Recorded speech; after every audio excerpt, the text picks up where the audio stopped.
Samedi 4 avril 2020.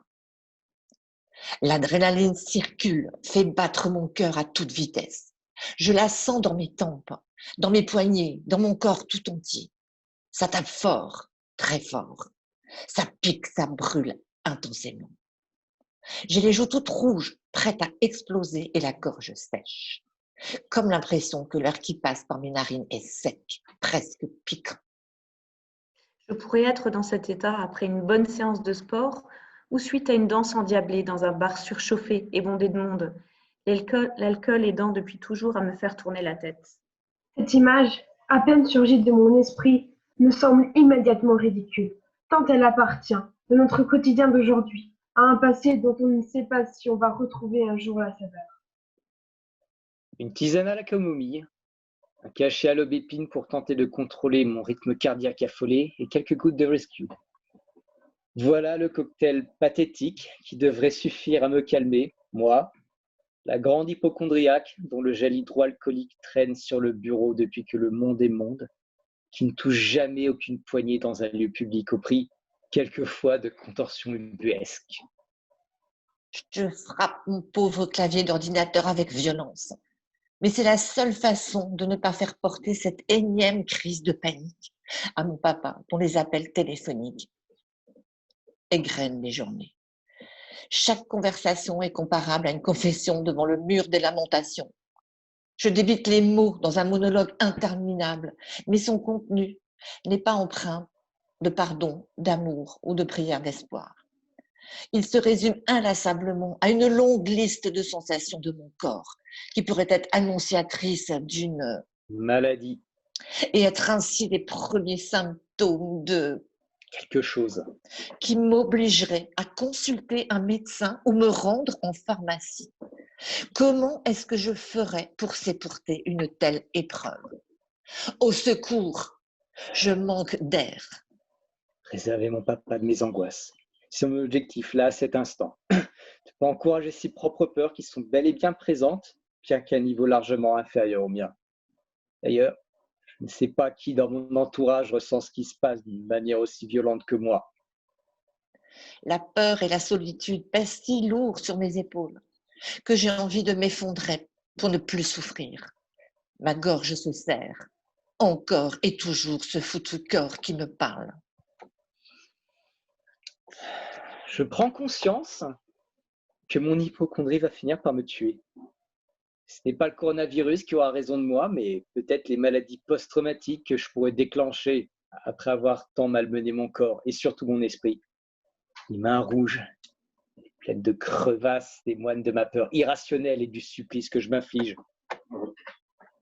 À l'extérieur, je me concentre pour ne rien frôler, pour ne pas être en contact avec une éventuelle surface contaminée. J'invente ensuite des protocoles de ménage et de désinfectation de plus en plus stricts au fil de mes rares sorties. Je lave, je frotte, je désinfecte. Je lave et relave parce que j'ai touché ou même juste frôlé une surface potentiellement contaminée. Je ne reporte pas un habit qui a pu toucher un cabas de course ou effleurer la porte d'entrée de mon immeuble. Tout ce qui a pu être touché par l'autre est un danger. C'est moi contre le reste de l'humanité. Passer le seuil de mon appartement est une épreuve. Dès le premier pied dehors, je suis obligée pour ma survie d'être précise dans mes gestes, comme un horloger qui retient son souffle lorsqu'il ouvre le cœur d'une montre de collection dont le mécanisme est grippé. Par exemple, chercher des courses que l'on va juste me livrer dans mon coffre nécessite une intense préparation. Ne pas toucher les serrures des communs.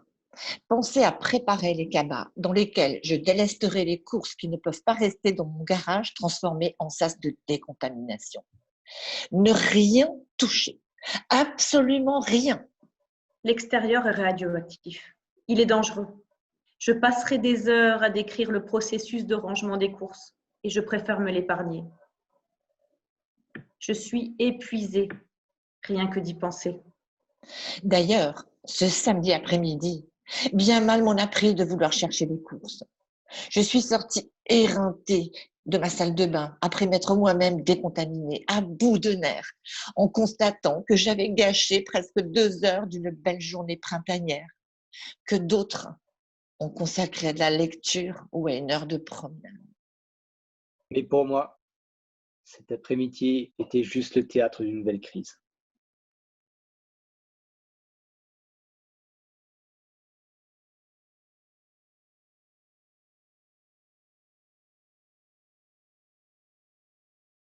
L'ennui et la peur commencèrent bientôt à dérégler les mœurs de ces bonnes gens. Et il y eut un grand nombre d'adultères, dont personne d'ailleurs ne sembla se soucier beaucoup, sauf le boucher Romuald, qui, enragé d'être cocu, mais que Pancrace consola par les considérations philosophiques d'une si grande beauté que le boucher, ayant fait cadeau de sa femme au boulanger, se mit en ménage avec la petite servante de l'épicier. Elle en fut bien aise, car elle craignait, depuis le début de la contagion, de mourir pucelle. Ces mœurs attristèrent le vertueux notaire, et d'autant plus cruellement qu'il en fit victime lui-même, car il se surprit un beau soir en pleine fornication avec la femme du poissonnier, qui n'était ni jeune ni belle, mais capiteuse et entreprenante. Maître Pancrace le consola en lui expliquant que la crainte de la mort exaltait toujours le sens génésique, comme si un être qui se croit perdu faisait un grand effort pour la reproduction de sa personne afin de triompher de la mort.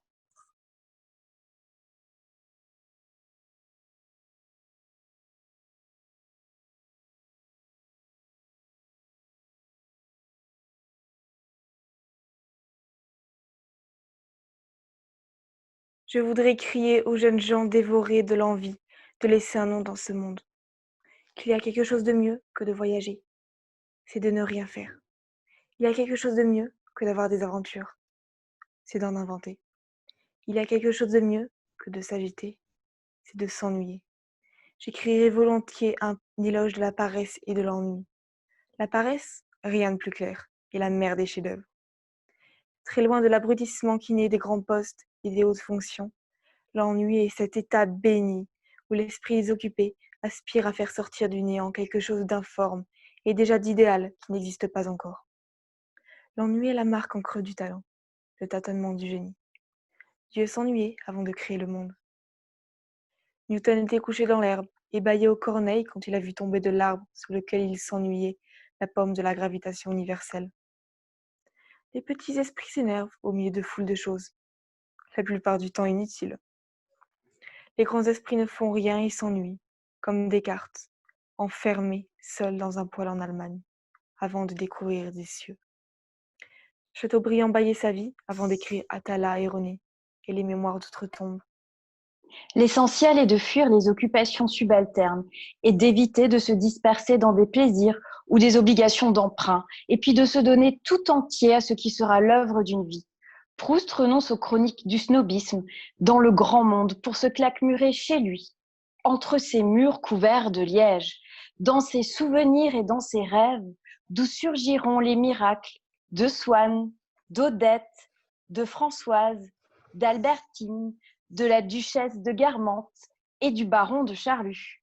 Dans un domaine très différent, Louis de Broglie sort lui aussi d'une banalité quotidienne où il ne faisait presque rien pour entrer d'un seul coup dans un rêve étoilé. Il ne passait pas pour le plus doué des siens qui avaient tous brillé dans la guerre, dans la politique, dans les lettres. Lui, c'était plus modeste. Il s'occupait d'histoire, de généalogie, d'une collection de timbres-poste. Il brillait au bridge et aux échecs lorsque, un beau jour, à Bruxelles, à l'occasion d'un congrès savant où l'avait entraîné son frère Maurice, il découvre par hasard la grandeur farouche d'une physique mathématique qui le mènera jusqu'à la mécanique ondulatoire. Monsieur, lui dira plus tard Léon Blum en lui remettant l'ordre le plus élevé dans la Légion d'honneur, vous appartenez à une famille où le talent était héréditaire avant que le génie y entrât.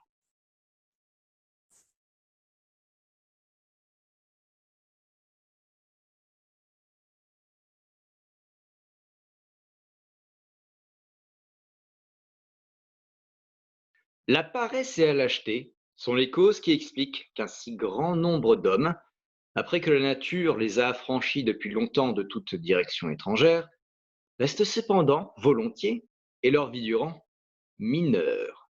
et qu'il soit si facile à d'autres de se poser comme leur tuteur. Il est si commode d'être mineur. Si j'ai un livre qui me tient lieu d'entendement, un directeur qui me tient lieu de conscience, un médecin qui juge de mon régime à ma place, mais je n'ai pas besoin de me fatiguer moi-même. Je ne suis pas obligé de penser, pourvu que je puisse payer. D'autres se chargeront pour moi de cette fastidieuse besogne. Que la plupart des hommes finissent par considérer le pas qui conduit vers sa majorité, et qui est en soi pénible, également comme très dangereux, c'est ce à quoi ne manquent pas de s'employer ces tuteurs qui, par bonté, ont assumé la tâche de veiller sur eux. Après avoir rendu tout d'abord stupide leur bétail domestique, et soigneusement pris garde que ces paisibles créatures ne puissent oser faire le moindre pas hors du parc où ils les ont enfermés, il leur montre ensuite le danger qu'il y aurait à essayer de marcher tout seul. Or, le danger n'est sans doute pas si grand que cela, étant donné que quelques chutes finiraient bien par leur apprendre à marcher. Mais l'exemple d'un tel accident rend malgré tout timide et fait généralement reculer devant toute autre tentative. Il est donc difficile pour chaque individu de sortir de la minorité, qui est presque devenue pour lui nature.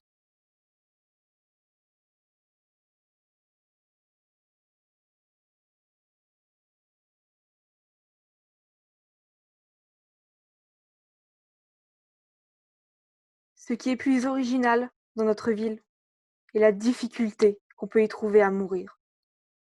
Difficulté d'ailleurs n'est pas le bon mot, et il serait plus juste de parler d'inconfort. Ce n'est jamais agréable d'être malade. Mais il y a des villes et des pays qui vous soutiennent dans la maladie, où l'on peut, en quelque sorte, se laisser aller. Un malade a besoin de douceur. Il aime à s'appuyer sur quelque chose, c'est bien naturel. Mais à Oran, les excès du climat, l'importance des affaires qu'on y traite, l'insignifiance du décor, la rapidité du crépuscule et la qualité des plaisirs, tout demande la bonne santé. Un malade s'y trouve bien seul. Qu'on pense alors à celui qui va mourir, pris au piège derrière des centaines de murs crépitants de chaleur, pendant qu'à la même minute, toute une population, au téléphone ou dans les cafés, parle de traite, de connaissement et d'escompte. On comprendra ce qu'il peut y avoir d'inconfortable dans la mort, même moderne, lorsqu'elle survient ainsi dans un lieu sec. Ces quelques indications donnent peut-être une idée suffisante de notre cité. Au demeurant, on ne doit rien exagérer. Ce qu'il fallait souligner, c'est l'aspect banal de la ville et de la vie. Mais on passe ses journées sans difficulté aussitôt qu'on a des habitudes. Du moment que notre ville favorise justement les habitudes, on peut dire que tout est pour le mieux. Sous cet angle, sans doute, la vie n'est pas très passionnante. Du moins, on ne connaît pas chez nous le désordre. Et notre population, franche, sympathique et active, a toujours provoqué chez le voyageur une estime raisonnable. Cette cité sans pittoresque, sans végétation et sans âme, finit par se sembler reposante, et on s'y endort enfin. Mais il est juste d'ajouter qu'elle s'est greffée sur un paysage sans égal, au milieu d'un plateau nu, entouré de collines lumineuses, devant une baie au dessin parfait. On peut seulement regretter qu'elle se soit construite en tournant le dos à cette baie, et que, partant, il soit impossible d'apercevoir la mer, qu'il faut toujours aller chercher. Arrivé là, on admettra sans peine que rien ne pouvait faire espérer à nos concitoyens les incidents qui se produisirent au printemps de cette année-là et qui furent, nous le comprîmes ensuite, comme les premiers signes de la série des graves événements dont on s'est proposé de faire ici la chronique. Ces faits paraîtront bien naturels à certains et à d'autres invraisemblables au contraire. Mais après tout, un chroniqueur ne peut tenir compte de ces contradictions. Sa tâche est seulement de dire « ceci est arrivé ». lorsqu'il sait que ceci est, en effet, arrivé, que ceci a intéressé la vie de tout un peuple, et qu'il y a donc des milliers de témoins qui estimeront dans leur cœur la vérité de ce qu'il dit.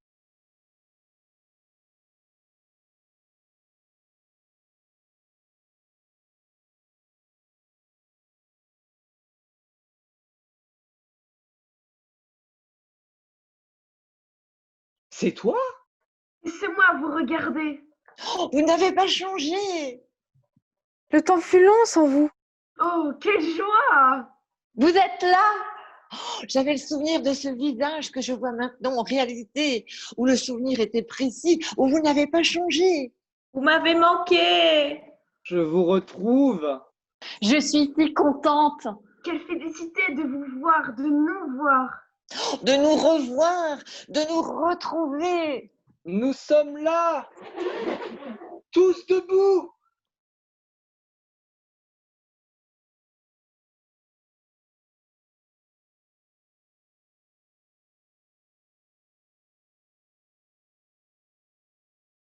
La lune éclaire le sable et la lagune. Le vent a lavé le ciel noir. Il fait presque froid. Je marche pieds nus sur mon sentier, sans faire de bruit. Je suis vêtue seulement d'un pantalon et d'une chemise sans col. Et l'air de la nuit me fait frissonner délicieusement. J'ai le cœur qui bat comme un collégien qui a fait le mur. Tandis que j'attendais que tout le monde soit endormi, j'écoutais les coups de mon cœur. Il me semblait qu'il résonnait dans tout le bâtiment de la quarantaine, jusque dans le sol, qu'il se mêlait à la vibration régulière qui marque le passage du temps. Depuis le débarquement, ma montre s'est arrêtée. Sans doute l'eau de mer, le sable noir ou le talc qui affleure, qui vole dans les rafales de vent. Je l'ai mise de côté. Je ne sais plus où. Je l'ai oubliée. Peut-être dans la trousse de médecin de Jacques, avec mes boutons de manchette et le petit crayon en or de l'arrière-grand-père Eliasson. Maintenant, j'ai une autre mesure du temps, qui est le va-et-vient des marées, le passage des oiseaux, les changements dans le ciel et dans la lagune, les battements de mon cœur.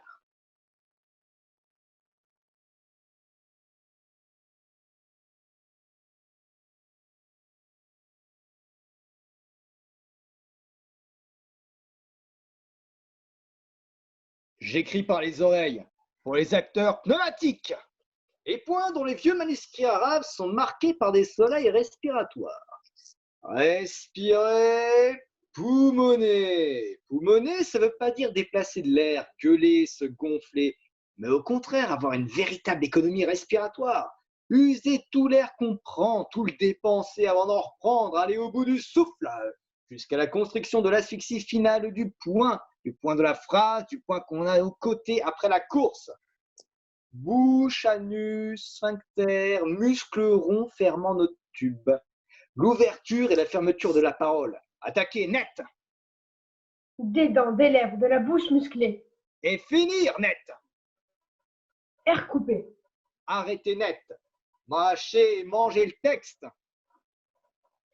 Les spectateurs aveugles doivent entendre et croquer, déglutir, se demander ce que ça mange là-bas, sur ce plateau. Qu'est-ce qu'ils mangent? Ils se mangent, mâcher ou avaler. Mastication, succion, déglutition. Des bouts de texte doivent être mordus, attaqués méchamment par les mangeuses.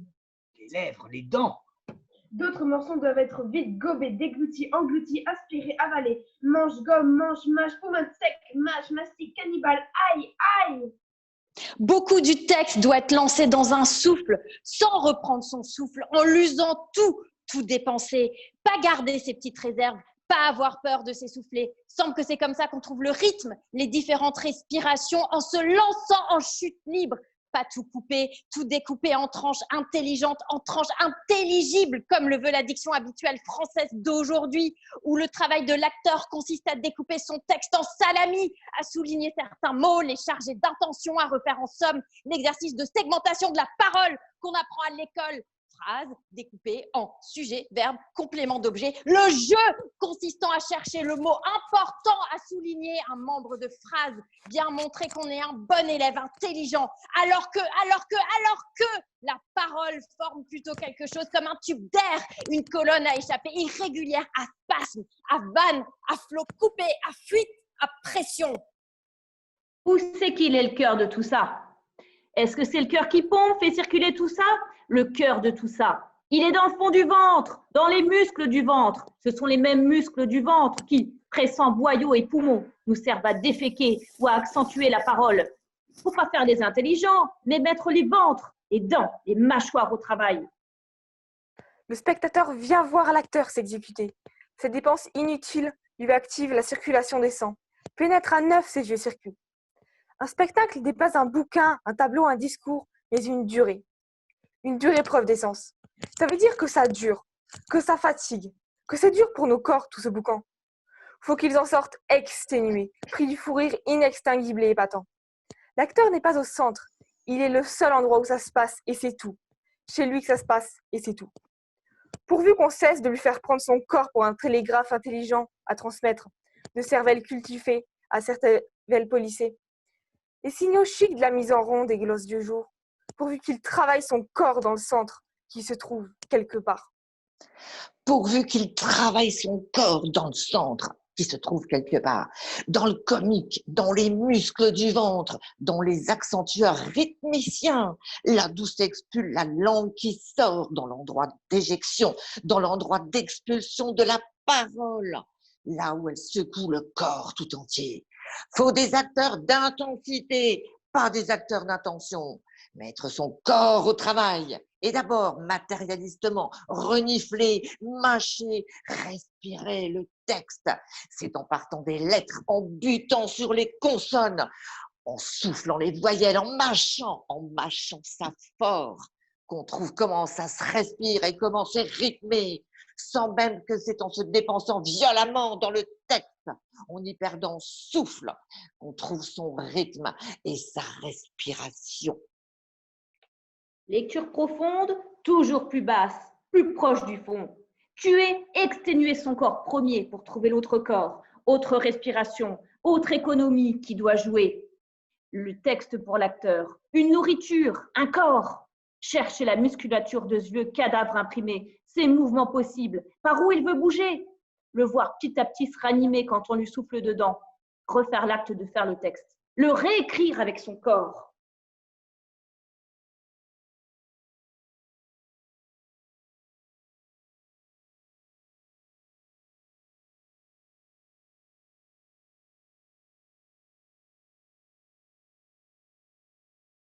Monsieur le Président, je vous fais une lettre que vous lirez peut-être si vous avez le temps.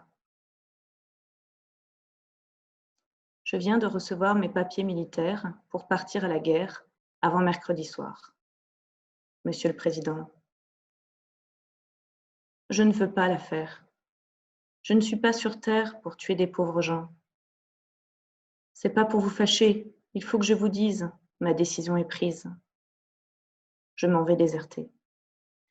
Depuis que je suis née, j'ai vu mourir mon père, j'ai vu partir mes frères et pleurer mes enfants.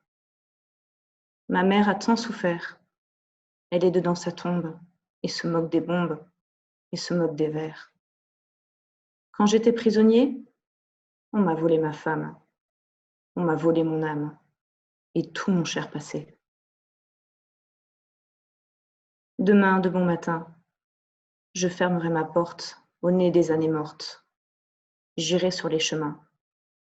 Je mendierai ma vie sur les routes de France, de Bretagne en Provence, et je dirai aux gens, refusez d'obéir, refusez de la faire, n'allez pas à la guerre, refusez de partir.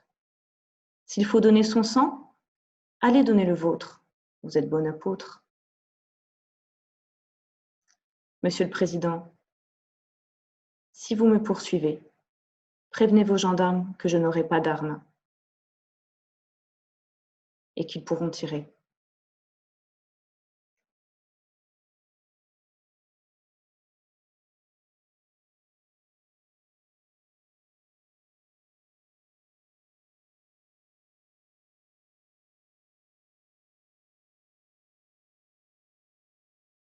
C'était un gamin, un gosse de Paris. Pour famille, il n'avait que sa mère, une pauvre fille aux grands yeux rougis par les chagrins et la misère. Elle aimait les fleurs, les roses, surtout. Et le cher bambin, tous les dimanches, lui apportait de belles roses blanches au lieu d'acheter des joujoux. La câlinant bien tendrement, il disait en les lui donnant: C'est aujourd'hui dimanche.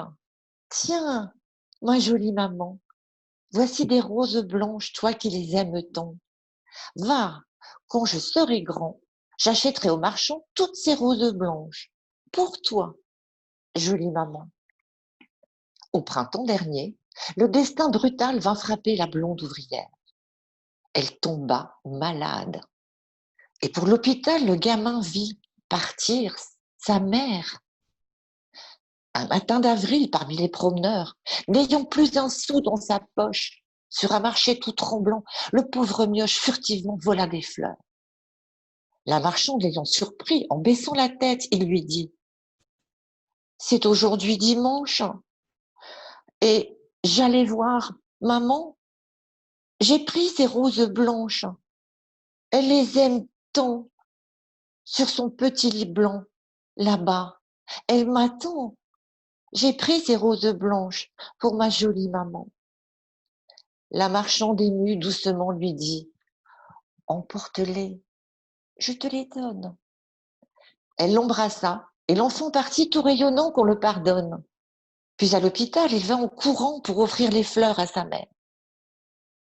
Mais, en le voyant, une infirmière, tout bas, lui dit: Tu n'as plus de maman.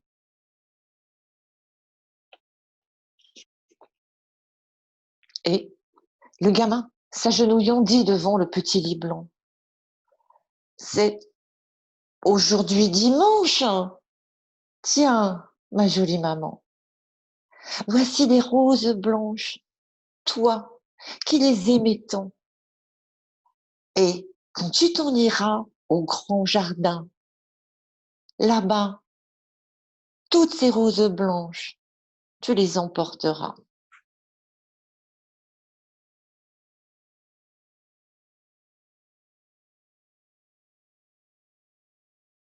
J'ai cru pouvoir briser la profondeur de l'immensité par mon chagrin tout nu, sans contact, sans écho. Je me suis étendue dans ma prison, aux portes vierges, comme un mort raisonnable qui a su mourir. Un mort non couronné, sinon de son néant. Je me suis étendue sur les vagues absurdes du poison absorbé par amour de la cendre. La solitude m'a semblé plus vive que le sang. Je voulais désunir la vie. Je voulais partager la mort avec la mort. Rendre mon cœur au vide et le vide à la vie. Tout effacer, qu'il n'y ait rien, ni vitre, ni buée, ni rien devant, ni rien derrière, rien entier. J'avais éliminé le glaçon des mains jointes. J'avais éliminé l'hivernale ossature du vous qui s'annule. Tu es venu, le feu s'est alors ranimé. L'ombre a cédé, le froid d'en bas s'est étoilé, et la terre s'est recouverte de ta chair claire, et je me suis senti léger. Tu es venu, la solitude était vaincue. J'avais un guide sur la terre, je savais me diriger, je me savais démesurer. J'avançais, je gagnais de l'espace et du temps. J'allais vers toi, j'allais sans fin vers la lumière. La vie avait un corps, l'espoir tendait sa voile. Le sommeil ruisselait de rêves, et la nuit promettait à l'aurore des regards confiants. Les rayons de tes bras entrouvaient le brouillard. Ta bouche était mouillée des premières rosées. Le repos ébloui remplaçait la fatigue, et j'adorais l'amour comme à mes premiers jours. Les champs sont labourés et les usines rayonnent, et le blé fait son nid dans une houle énorme. La moisson, la vendange ont des témoins sans nombre. Rien n'est simple, ni singulier. La mer est dans les yeux du ciel ou de la nuit. La forêt donne aux arbres la sécurité, et les murs des maisons ont une peau commune, et les routes toujours se croisent. Les hommes sont faits pour s'entendre, pour se comprendre, pour s'aimer. ont des enfants qui deviendront pères des hommes, ont des enfants sans feu ni lieu, qui réinventeront les hommes, celles de tous les hommes, celles de tous les temps.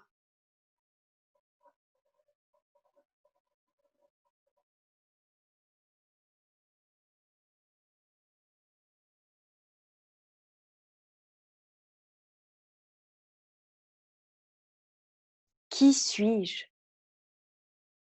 Je suis le blanc. Je porte en moi tant de nuances, de Saturne, de zinc, de lin, d'argent, de lait et bien d'autres encore. Je ne suis pas une couleur, je suis un ton, une teinte. Je donne de l'espace à toutes les couleurs. Je porte en moi un mélange de couleurs. Je suis la lumière, au dehors comme au dedans.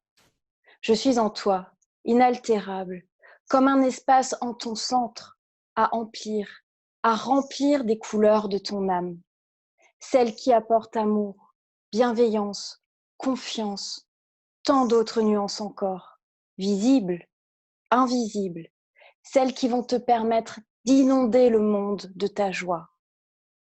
Je suis le blanc et mes nuances sont infinies.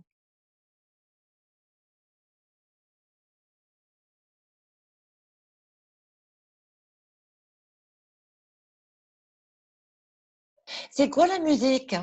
C'est du son qui se parfume. C'est quoi l'émotion? C'est l'âme qui s'allume. C'est quoi un compliment? Un baiser invisible.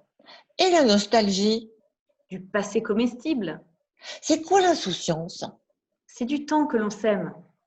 C'est quoi le bon temps? C'est ta main dans la mienne. C'est quoi l'enthousiasme?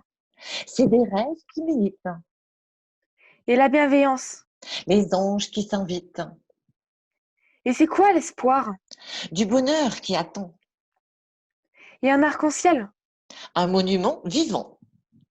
C'est quoi grandir? C'est fabriquer des premières fois, Et c'est quoi l'enfance? de la tendresse en pyjama. Mehdi, papa, la vie c'est quoi? Petite, tu vois, la vie c'est un peu tout ça. Mais surtout c'est toi. C'est quoi le remords? Un fantôme qui flâne, Et la routine? les envies qui se fanent. C'est quoi l'essentiel? C'est de toujours y croire. Et un souvenir?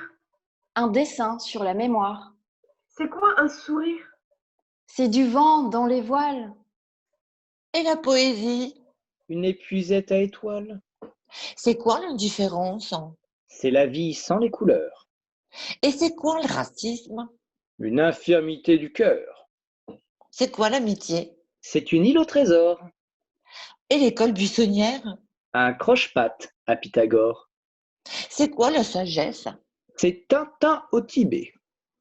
C'est quoi le bonheur? C'est maintenant ou jamais. Mehdi, papa, la vie c'est quoi? Petite, tu vois, la vie c'est un peu de tout ça, mais surtout c'est toi. C'est toi. Dans tes histoires, dans tes délires, dans la fanfare de tes fous rires. La vie est là, dans notre armoire à souvenirs. Dans l'espoir de te voir vieillir, la vie est là.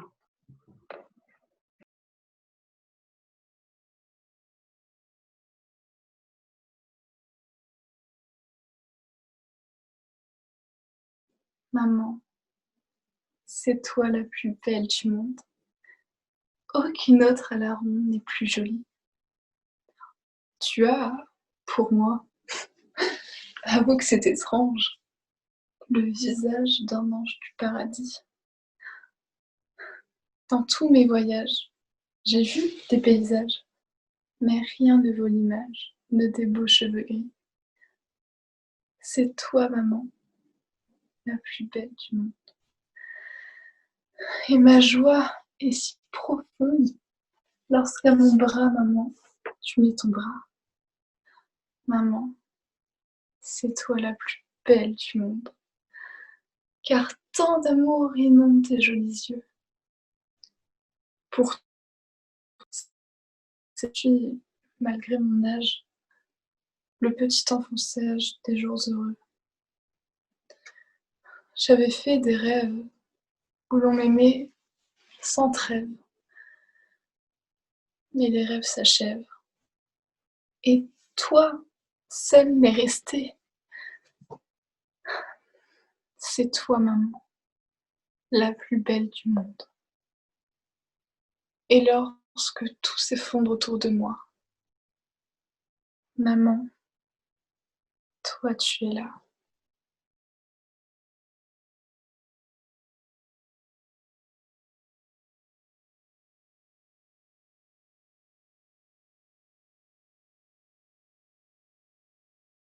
L'art de ne rien faire. Parler à la bonne personne, on peut dire que cela m'intéresse.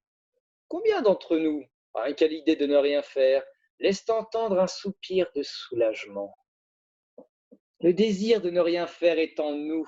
Il est l'un des aspects de notre énergie vitale, destiné à contrebalancer cette autre tendance qui est d'agir. Nous avons tous en nous cette envie, même ceux qui s'abrutissent de travail, et peut-être eux, plus encore que les autres. Car que combattent-ils? Ceux qui se noient dans l'action et tentent d'éviter à tout instant d'être confrontés au silence et à l'inactivité, si ce n'est cette part lente, douce, sereine. De quoi ont-ils peur si ce n'est d'être absorbés par elle? En envisageant la vie sous la forme d'une lutte, d'un combat, on en arrive parfois à être notre propre ennemi. Ne rien faire requiert beaucoup de courage. Il ne s'agit pas, on l'a compris, de se glisser d'un état à un autre sans effort de notre part, mais bel et bien de rompre avec ses habitudes, de se remettre en question, de trouver de nouveaux points d'ancrage, d'accepter de regarder autrement le monde, de considérer les choses sous un nouvel angle. Lâcher prise, d'accord. Cependant, pour cela, il faut commencer par faire la critique de la vitesse, de la performance, de l'efficacité à tout prix, et pouvoir ainsi appréhender pleinement la réalité, en éprouver la temporalité, le sens, la valeur, le goût, la saveur, le parfum. Ne rien faire ne veut pas dire abandonner ses forces vives. Cela signifie au contraire les retrouvailles avec une forme d'énergie habituellement dissoute dans l'énervement, la tension, l'animosité. Il s'agit de se donner la possibilité de voguer, de flotter, de dériver sur les flots immenses de cette forme particulière de vigueur et de vitalité qui est en chacun de nous. Et pour cela, il est nécessaire d'abandonner une certaine manière de maîtrise, de domination et d'assujettissement qui émane non seulement du monde qui nous entoure, mais aussi de nous-mêmes. L'art de ne rien faire consiste à oser redescendre au plus profond de soi, pour remonter ensuite très haut, plus haut que là où nos rêves de supériorité et de contrôle pourraient jamais nous conduire. Ainsi peut-on espérer devenir enfin et pleinement soi-même. Dans ce constant échange entre l'action et le repos, le besoin de contrôler le monde et la puissance de la rêverie, la réalité et les sons.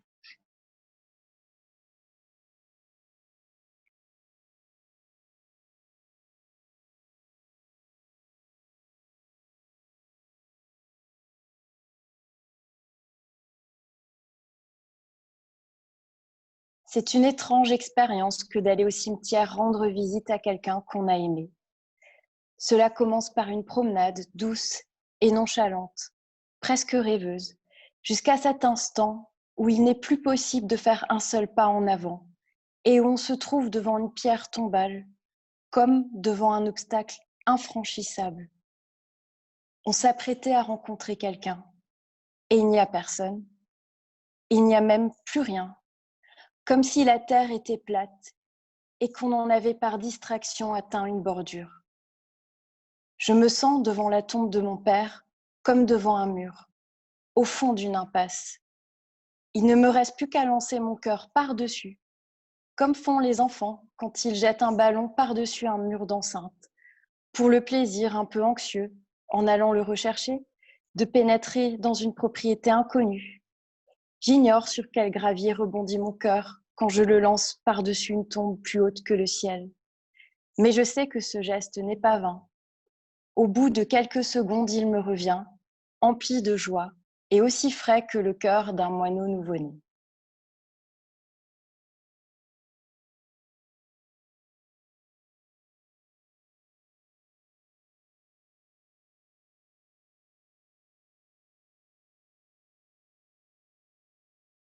Bah, un pack de bière, c'est bon, il sera content. D'accord. Alors, je te propose de commander chez la Marion. Alors, dimanche, moi, je suis pas là. D'accord. Donc, je te propose de commander pour jeudi. Tu avais déjà? Moi, je veux bien une bouteille de champ. Ouais, moi aussi, moi aussi. Aider à la finir. Ouais. Ils disent qu'ils veulent bien une bouteille de champagne parce qu'ils t'entendent. Hein. C'est avec qui? Bah, c'est avec mon groupe de théâtre. Ah, pardon, excusez-moi. Et normalement, ça devrait passer. C'est horrible. Ah, il en restait un Bois peu. tout, voilà, bah faut tout boire. J'en mets partout. Il va falloir un deuxième sopalin pour nettoyer tout ça. Et normalement, tu vas voir, ça devrait passer. Ou un deuxième verre.